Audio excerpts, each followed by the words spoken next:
இன்னைக்கு நம்முடைய கிளாஸ்ல வந்து பாத்தீங்கன்னா BEd first year first semester அதுல வந்து பாத்தீங்கன்னா கல்வி உளவியல் அந்த சப்ஜெக்ட் நம்ம பார்த்துட்டு இருக்கோம். அந்த சப்ஜெக்ட்ல யூனிட் 5 தான் நம்ம பார்த்துட்டு இருக்கோம். அந்த யூனிட் 5ல முக்கியமான ஒரு 3 10 மார்க் கொஸ்டின் இருக்குன்னு நான் சொல்லியிருந்தேன். அதுல ஃபர்ஸ்ட் கொஸ்டின் எடுத்துட்டு இருக்கோம். லாஸ்ட் கிளாஸ்ல அந்த ஃபர்ஸ்ட் கொஸ்டின்ல பாதி நடத்திருந்தோம்.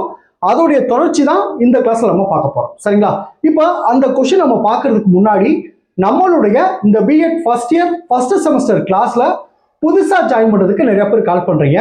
நீங்க எப்படி ஜாயின் பண்ணணும்னா என்னுடைய மொபைல் நம்பர் 9159084262 இந்த நம்பருக்கு நீங்க கால் பண்ணுங்க. நம்முடைய கிளாஸ்ல நீங்க எப்படி ஜாயின் பண்ணலாம் சொல்லி நான் உங்களுக்கு டீட்டெயிலா சொல்லிடுவேன். அதே மாதிரி புதுசா ஜாயின் பண்ணவங்களுக்கும் நான் இது வரைக்கும் நடந்த அந்த பழைய கிளாஸ் நோட்ஸ் எல்லாமே நான் அனுப்பிச்சு வச்சிருவேன். சரிங்களா? நான் அனுப்புற நோட்ஸ் வந்து பாத்தீங்கன்னா நீங்க எக்ஸாமுக்கு எப்படி எழுதணுமோ அந்த மாதிரி எல்லாமே நான் பாயிண்ட் வைஸா கன்வெர்ட் பண்ணி முக்கியமான விஷயத்துல பாக்ஸ் போட்டு கொடுத்துருப்பேன். நீங்க கிளாஸை கவனிச்சுட்டு நீங்க அனுப்புற நோட்ஸ் எடுத்து படிச்சீங்கன்னா உங்களுக்கு ரொம்ப ரொம்ப ஈஸியா இருக்கும். சரிங்களா? அதே மாதிரி தமிழ் மீடியம் படிக்கிறவங்களுக்கு தமிழ்ல நோட்ஸ் அனுப்பிச்சிருவேன். இங்கிலீஷ் மீடியம் படிக்கிறவங்களுக்கு இங்கிலீஷ்ல நோட்ஸ் அனுப்பிச்சிருவேன். சரிங்களா?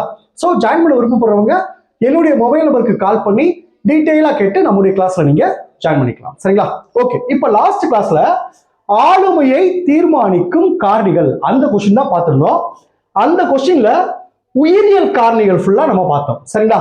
இன்னைக்கு கிளாஸ்ல இந்த சமூக காரணிகள் உளவியல் காரணிகள் இந்த ரெண்டு தான் இன்னைக்கு கிளாஸ் நம்ம பார்க்க போறோம். ஸோ இன்னைக்கோட இந்த ஃபர்ஸ்ட் கொஸ்டின் முடிஞ்சு அடுத்த கிளாஸ்ல ரெண்டாவது முக்கியமான கொஸ்டின் உங்களுக்கு நடத்துறேன். சரிங்களா? நான் மறுபடியும் சொல்றேன், நீங்க கிளாஸை கவனிச்சுட்டு படிச்சுட்டீங்கன்னா உங்களுக்கு ரொம்ப ஈஸியா இருக்கும். இப்ப பாருங்க, சமூக காரணிகள் அது பாத்தீங்கன்னா ஒரு மாணவனுடைய ஒரு மனிதனுடைய ஆளுமையை வந்து தீர்மானிக்கிறதுல, ஆளுமைனா அவருடைய திறமைன்னு வச்சுக்கோங்க, அந்த ஆளுமையை தீர்மானிக்கிறதுல குடும்பம் முக்கிய பங்காற்றுகிறது, பள்ளிக்கூடம் முக்கிய பங்காற்றுகிறது, மொழி முக்கிய பங்காற்றுகிறது, பண்பாடு அதுவும் ஆளுமையை தீர்மானிக்கும் காரணிகள்ல முக்கியமா இருக்கு. சரிங்களா? இதுல வந்து நான் அனுப்புற நோட்ஸை வந்து உங்களுக்கு கிளாஸ் எடுக்கிறதுக்கு முன்னாடி இதை பத்தின சுருக்கமான ஒரு விஷயம் சொல்றேன். அது பார்த்துட்டீங்கன்னா இந்த கொஸ்டினை பத்தி கிளியரா உங்களுக்கு ஐடியா கிடைச்சிடும். ஸோ என்னென்ன பாயிண்ட்லாம் வரும், இதுல என்னென்ன இருக்குன்னு சொல்லி உங்களுக்கு ஈஸியா புரிஞ்சிடும். சரிங்களா?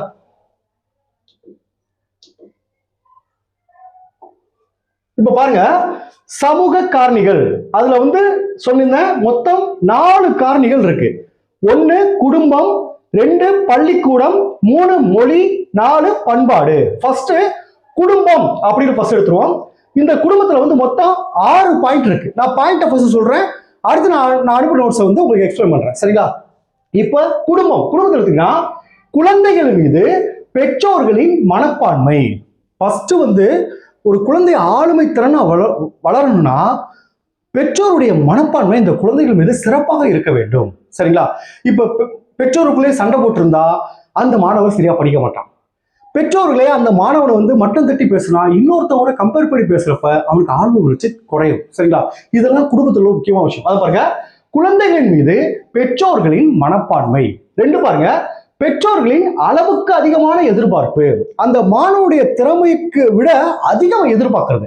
நீ வந்து 90 மார்க் மேல எடுக்கணும், நீங்க 100க்கு 100 எடுக்கணும் அப்படின்னு சொல்லி அவனுடைய திறமைக்கு மேல அதிகமா எதிர்பார்ப்பு ஏற்படுறப்ப அந்த குழந்தைகளுக்கு வந்து என்ன செய்யுது, ஒரு ஒரு ஒரு மென்டல் ப்ரெஷர் ஏற்பட்டு ஒரு குற்ற உணர்வு ஏற்பட்டு படிப்பு மேலே ஒரு வெறுப்பு வருவதற்கு கூட ஒரு காரணமா இருக்கு. அவனுடைய ஆழ்வை வளர்ச்சி தடைபடுது அப்படின்னு சொல்றாங்க. அடுத்து குறிப்பிட்ட பாலின குழந்தையை பெற்றோர்கள் விரும்புதல். ஆண் குழந்தையை விரும்புறது, பெண் குழந்தையை விரும்பாம இருக்கிறது. ஒரு சில வீட்டுல பெண் குழந்தை வந்து தூக்கி வச்சு நடத்துறது, ஆண் குழந்தை குறைவா இருக்கிறது. எல்லா குழந்தையும் சரிசமமா நடக்கணும் பெற்றோர்கள் அப்படின்னு சொல்ல வராங்க. அடுத்து பெற்றோர்களை இழத்தல். பெற்றோர்கள் இல்லாத குழந்தைகள் வந்து ஆளுமை திறன் வந்து குறையுது அப்படின்னு சொல்றாங்க. அடுத்து பெற்றோர்களின் கல்வி, சமூக பொருளாதார அந்தஸ்து. பெற்றோருடைய அந்த எக்கனாமிக்கல் ரீதியா பெற்றோர்கள் என்ன நிலைமையில இருக்காங்க, அவருடைய கல்வி ரீதியா இருக்கிறப்ப அந்த குழந்தைகளுக்கு வந்து சொல்லிக் கொடுப்பாங்க, குழந்தைகளை அடுத்த கட்டத்துக்கு கொண்டு போவாங்க. இதுவும் ஆளுமையை தீர்மானிக்கும் காரணிகளா இருக்கு. அடுத்து வீட்டில் உள்ள மற்ற காரணிகள். சரிங்களா? நல்லா கவனிச்சுங்க. இந்த குடும்பம் அப்படின்ற விஷயத்துல இந்த 6 தலைப்புகள் வரும். இப்போ உங்களுக்கு புரிஞ்சுச்சா? குடும்பம்னா இந்த 6 தலைப்பு வரும்.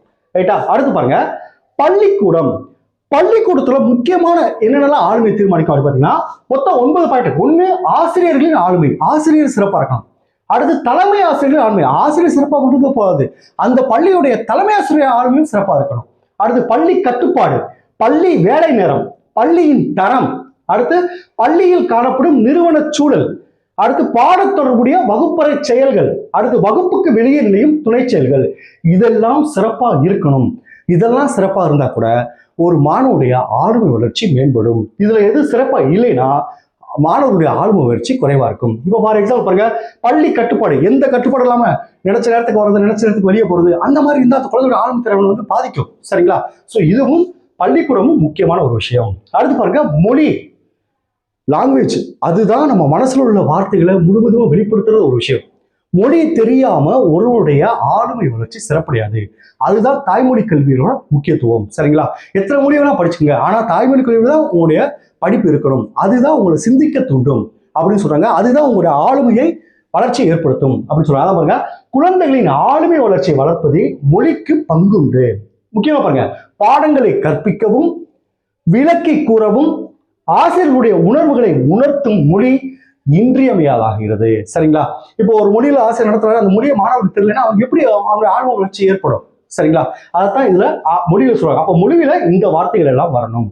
அடுத்து பாருங்க, பண்பாடு, ஆளுமை வளர்ச்சியில் பண்பாடு பெரிய அளவில் செல்வாக்கு செலுத்துகிறது. ரொம்ப ரொம்ப முக்கியமானது.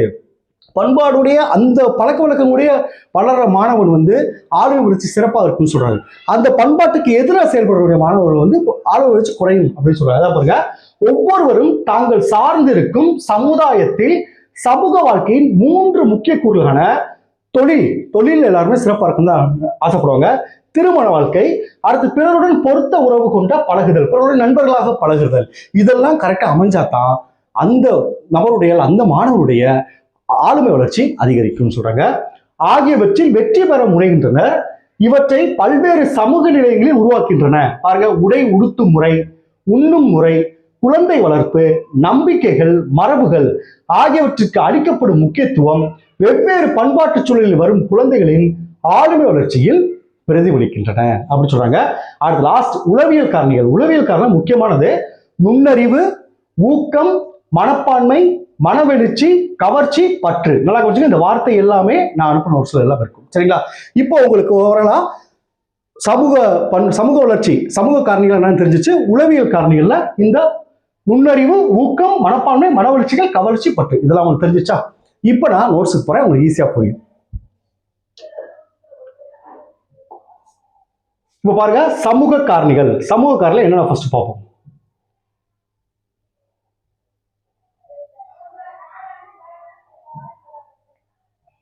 இந்த சமூக காரணிகள். ஃபர்ஸ்ட் குடும்பம். குடும்பத்துல நான் சொன்ன பாயிண்ட் தான் பாருங்க.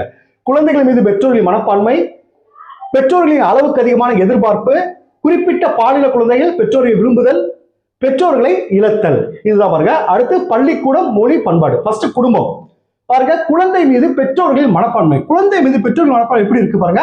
அதுலயும் பாயிண்ட் வைஸா கொடுத்துருப்பேன். இந்த மாதிரி அவங்களுக்கு கொடுத்துருப்பேன், உங்களுக்கு படிக்க சார். இன்னும் பாருங்க, விருப்பம் இல்லாமல் பெற்றுக்கொண்ட குழந்தைகள், அதன் மேல பாசமே இருக்காது, அவருடைய விருப்பமே இருக்காது. 2 பாருங்க, பொத்தி பொத்தி வளர்க்கப்பட்ட குழந்தைகள். அவங்களுக்கு எந்த ஒரு இது தனிப்பட்ட ஒரு சுதந்திரமா செய்ய விட மாட்டாங்க. சரிங்களா? என்ன ஆயிருமோ ஏதுமோ பயந்து பொத்தி வளர்க்கிறப்ப அவங்க ஆளுமை வளர்ச்சி மட்டுப்படும் அப்படின்னு சொல்றாங்க. அடுத்து குடும்பத்தில் ஒற்றை குழந்தை, ஒரே குழந்தையா இருக்கப்ப அவங்களுடைய மனசுள்ள விஷயங்களை பகிர்ந்து கூட ஆள் இல்லாம இருக்கப்ப அவங்களுடைய ஆளுமைத்திறன் பாதிக்கப்பட்டு சொல்றாங்க. அடுத்து பாருங்க, ஆகியோர் ஆளுமை பிறலுக்கு ஆட்படுகின்றனர் அப்படி சொல்றாங்க. அடுத்து பெற்றோர்களின் அளவுக்கு அதிகமான எதிர்பார்ப்பு. இதுல என்னென்ன சொல்றது பாத்தீங்கன்னா பாருங்க, அதிக ஆவலுள்ள பெற்றோர்கள் அதிக மதிப்பெண்கள் வாங்க வேண்டும், சாதனை புரிய வேண்டும் என்றெல்லாம் எதிர்பார்ப்பர். இதன் விளைவாய் குழந்தைகளிடம் என்ன ஆகுது? தொடர் தோல்வி, குற்ற உணர்வு, சுயமரியாதை இழப்பு, அவமானம் ஆகியவை ஏற்படுகின்றன. இது ஆளுமை வளர்ச்சி குறைச்சுன்னு சொல்றேன். சரிங்களா? அடுத்து பெற்றோர்களை இழத்தல். தாய், தந்தை அல்லது இருவரையும் இழந்து வாழும் குழந்தைகள் ஆளுமை வளர்ச்சியில் வெவ்வேறு விதமான விரும்பத்தகாத பாதிப்புகளுக்கு உள்ளாகின்றனர் அப்படின்னு சொல்றாங்க. அடுத்து பெற்றோர்களின் கல்வி, சமூக பொருளாதார அந்தஸ்து. பாருங்க, பெற்றோர்களின் கல்வி நிலையும் சமூக பொருளாதார நிலையும் குழந்தைகளின் ஆளுமையை பெரிதும் பாதிக்கின்றன. என்ன பாதிக்கின்றன பாருங்க. அடுத்து வீட்டில் உள்ள மற்ற காரணிகள் பாருங்க, தாய்ப்பால் அளித்தல், புட்டிப்பால் புகட்டுதல், மலஜலம் கழிக்க பயிற்சி கொடுத்தல், அடுத்து மிரட்டி பணிய வைத்தல், கனிவோடு வற்புறுத்துதல், கண்டிப்புடன் வளர்த்தல், ஊக்குவித்தல் போன்றவையும் குழந்தைகளின் நடத்தையிலும் ஆளுமை வளர்ச்சியிலும் பெரும் மாறுதல்களை தோற்றுவிக்கின்றன. சரிங்களா? அடுத்து பள்ளிக்கூடம். நான் சொன்ன எல்லா விஷயம் இருக்கும் பாருங்க. ஆசிரியர்கள், தலைவாசிரியர்கள் ஆகியோரது ஆளுமை, பள்ளி கட்டுப்பாடு, பள்ளி நேரம், பள்ளியின் தரம், இதெல்லாம் இருக்கணும். வகுப்புக்கு வெளியே நிகழும் துணை செயல்களும் மாணவர்கள் ஈடுபடுவதற்கான வாய்ப்புகள் போன்றவை. சரிங்களா? மொழியிலும் பாருங்க, நான் சொன்னது பாடங்களை கற்பிக்கவும் விளக்கி கூறவும் ஆசிரியர்களுடன் உணர்வுகளை திறம்பட உணர்த்தவும், இது எல்லாமே அதுல வரும். சரிங்களா? அடுத்து பாருங்க, நுண்ணறிவு. இப்ப உளவியல் காரணிகள்ல 4 இருக்குன்னு சொன்னேன். ஃபர்ஸ்ட் நுண்ணறிவு, 2 ஊக்கம், 3 மனவளர்ச்சிகள், 4 கவர்ச்சி, அக்கறை அல்லது பற்று. ஃபர்ஸ்ட் நுண்ணறிவுனா ஃபர்ஸ்ட் என்ன? ஒரே ஒரு பாயிண்ட் போட்டு பாருங்க. நுண்ணறிவியல் குறைந்த மெல்ல கற்பவர்களும் மனவளர்ச்சி குறைந்தவர்களும் மற்றவர்களோட ஆளுமையில் வேறுபட்டு காடுகின்றனர். கொஞ்சம் கொஞ்சமா படிக்கிறவன், மனவளர்ச்சியில் பாதிக்கப்பட்டவன் மற்ற ஆளுமையோட குறைச்சிருக்காங்க. அதாவது நுண்ணறிவு குறைவா இருக்கவங்க ஆளுமை வளர்ச்சி மட்டுப்படுகிறது அப்படின்னு சொல்றாங்க. அடுத்து ஊக்கம். ஊக்குவிக்கப்பட்ட குழந்தைகளை மோட்டிவேட் பண்ற விஷயம் அந்த குழந்தைங்க சிறப்பா பண்ணும். அதை மோட்டிவேட் பண்ணாத அந்த குழந்தைகள் தன்னுடைய ஆளுமை வளர்ச்சியை முழுசா வெளிப்படுத்த சொல்றாங்க. அதில் கொடுத்துருவாங்க, ஊக்குவிக்கப்பட்டவர்கள் வெற்றி பெறுவதில் முனைப்பாக இருந்து எளிதில் வெற்றி பெறுகிறார்கள். குறைந்த அளவில் ஊக்குவிக்கப்பட்டவர்கள் குறைந்த அளவிலே அடைவு பெறுகிறார்கள். அடுத்து, எனவே ஆளுமையில் ஏற்படும் வித்தியாசத்திற்கு ஊக்குவித்தலும் ஒரு காரணியாக அமைகிறது. அடுத்து பாருங்க, மனவெழுச்சி. ஒருவரின் மனவெழுச்சியில் முதிர்ச்சி அடைந்திருந்தால் பண்பாட்டிலும் சிறந்து காணப்படுவான். அதாவது மனவெழுச்சினா உணர்ச்சி வசப்படுறது, திடீர்னு அழுகிறது, சின்ன சின்ன விஷயத்துக்குலாம் மனசு கஷ்டப்படுறது, சின்ன விஷயத்துல அதிகப்படியா சந்தோஷப்படுறது, அதாவது சமநிலையே இல்லாம இருக்காங்க பாத்தீங்களா, அவங்களுடைய ஆளுமை திறனும் குறையும் சொல்றாங்க. சரிங்களா? அடுத்து பாருங்க, ஒருவன் தன் சமநிலையை இழந்து பொறுமையற்று காணப்பட்டால் அவனை மக்கள் வெறுத்து ஒதுக்கின்றனர். அடுத்து பாருங்க, ஆய்வு சான்றுகள் மனவளர்ச்சி வளர்ச்சி ஒருவனுடைய ஆளுமையை பாதிக்கின்றது என்று நிரூபித்துள்ளனர் அப்படின்னு சொல்றாங்க. அடுத்து, வளர்ச்சி, அக்கறை, பற்று.